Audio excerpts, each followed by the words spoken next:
தற்பொழுது முன்னாள் முதலமைச்சர் திரு பன்னீர்செல்வம் அணியில் இருக்கக்கூடிய ஆர்கே நகர் இடைத்தேர்தல் தொகுதியில் போட்டியிடக்கூடிய வேட்பாளராக இருக்கக்கூடிய திரு மதுசூதனன் ஆர்கே நகரில் இருக்கக்கூடிய ஒரு கோவிலில் தற்பொழுது வேட்புமனு தாக்கல் செய்வதற்கு முன்பாக கோவிலில் சுவாமி தரிசனம் செய்து வருகிறார்கள். அதற்கு பிறகு அவர் இன்று ஆர்கே நகர் தொகுதியில் தன்னுடைய வேட்புமனுவை தாக்கல் செய்ய இருக்கிறார். இப்போது நாம் அந்த நேரடி காட்சிகளை பார்த்து கொண்டிருக்கிறோம்.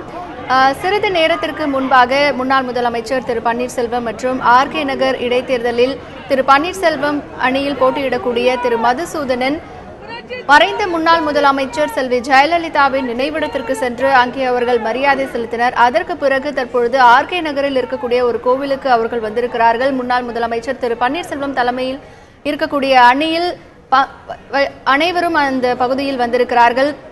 முன்னாள் அமைச்சர் திரு மஃபாய் பாண்டியராஜன், நாடாளுமன்ற உறுப்பினர் திரு மைத்ரேயன், முன்னாள் அமைச்சர் திரு கே பி முனுசாமி ஆகியோர் இப்பொழுது அந்த கோவிலுக்கு வந்திருக்கிறார்கள். அங்கே அவர்கள் சுவாமி தரிசனத்தை முடித்துவிட்டு அதற்கு பிறகு அவர் ஆர்கே நகரில் இருக்கக்கூடிய